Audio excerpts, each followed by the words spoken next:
in this video, I'm going to tell you guys the cons of being a U.S. Army reservist, so stay tuned for more.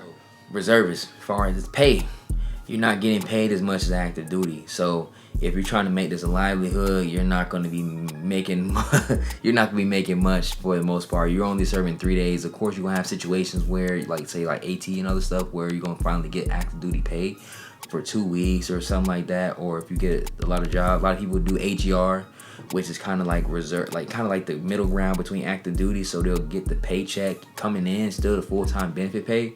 But as far as if you're trying to make a living on just reservists, that's not going to happen. You're not going to make enough to be sustainable at all. So that's a con right there. So if you have something going on for yourself on the back end, or you're trying to get some, like, say for instance, you're trying to get a certification or something like that that can make big money, then reservist is good. But if you're not, then I say go active duty or AGR, or even do ADOS orders, where it's temporary active duty orders for a set period. You can just go and do your thing and build some experience. But if you're going there for pay, you're not going to get paid that much as far as a reservist. Next con, I would say the physical and mental demand. So you're not going to, as opposed to active duty where you're doing PT every week, every day, reservist, you got to do PT on your own. So you got to make sure you stay in shape. You got to make sure that you're physically, mentally up to date too, because sometimes it's hard to switch that switch on all the time where you're civilian. Then you got to be military, follow the accordance of Army regulations and stuff like that once a week.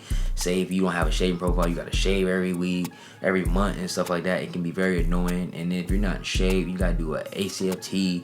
You got to run every day to get up the standard and stuff like that. Hiding weight is still a thing. You got to be in accordance depending on how strict your leadership is. That can be very tedious, so it can make work very stressful, just trying to get in the mental and physical shape to go into the Army and also serve the drill week. Even though it's only 3 days, but the preparation to get yourself squared away can be an issue for most people that people do experience. I'll say another con I would say is limited career progression.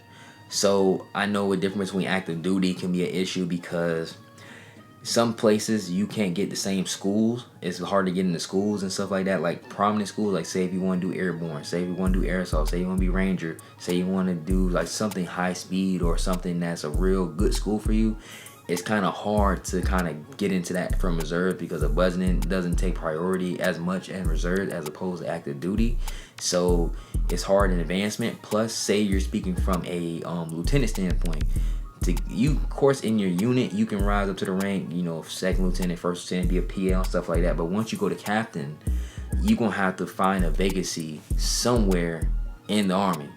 It's not like something that's anointed to you or given to you. You have to find a vacancy. So a lot of times people can be stuck as a first lieutenant for longer than they need to be, stuck as a captain longer than they need to be, or even stuck in the same role because it's not that many opportunities for them to kind of move around as freely. They have to do the groundwork on their end to get stuff done.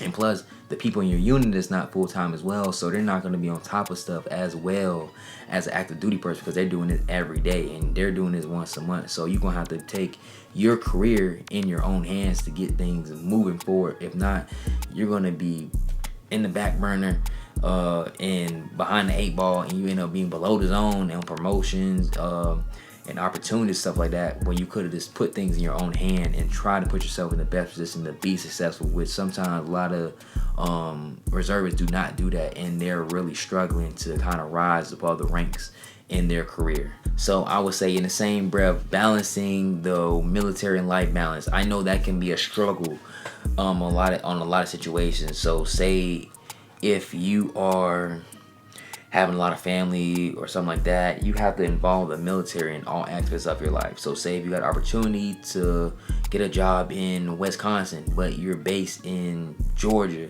you got to also find a way to communicate with your unit or transfer out to another sector, and so you can be compliant with the your Army contract, because you don't want to be in unsatisfactory standard or having to fly back or drive back, and it becomes an inconvenience for you. So that can sometimes be a hindrance in situations. Say you got an event going on, say you got a birthday party, say you got activity, something monumental. It's kind of hard to skip out on that drill period to do it, or unless you're going to use your excused absence or excused absence, stuff like that, which you don't want to have to do that just to go to, you know what I'm saying, go to attend something that you may not be fully invested in versus something that could be more monumental, like going to your baby shower or something like that. And plus, it's on weekends, so that takes away one weekend out the month every month. Pending if you don't have AT, which is annual training, range or something like that. That can be 4 days. Other activities or other trainings that you have to attend to. That Army always take priority on any situation, so you will have to attend the military stuff before you do your family stuff. So that balance can be very tedious for a lot of people that got lots going on as far as family life, work life, financially, or anything of that nature as well too. You have an opportunity to get deployed. Well, that could be a great thing or a bad thing. Like for example, I'm going to AT for 2 weeks in Korea. So that might be a great thing for me. And in other situations, people might be like, oh my God, I gotta go to Korea, man. I got this going on, that going on. I'm gonna be going for 2 weeks. And sometimes the pay scale isn't as monumental for some people, so it may not be financially worth it to go out there versus what you're making. So you kind of losing out on opportunities that you have to sacrifice for the needs of the Army. And it's not necessarily could be a 2-week thing. It could be a month thing, 6 months, 9 months, a year, 2 years, that you can just go in active duty status anytime and you still have to serve that time out. That can be a big issue for a lot of people, getting that, and also being in potential combat situations. So you can just be a regular smuggler, janitor, for example. Now all of a sudden you're in Iraq, for example, fighting for your country and stuff like that, and some people may not want to do that commitment. So some people can be very reluctant about that in that situation, and activating and being shipped off and moved, going to different places to serve, but temporary duty stations, stuff like doing TDYs and stuff like that.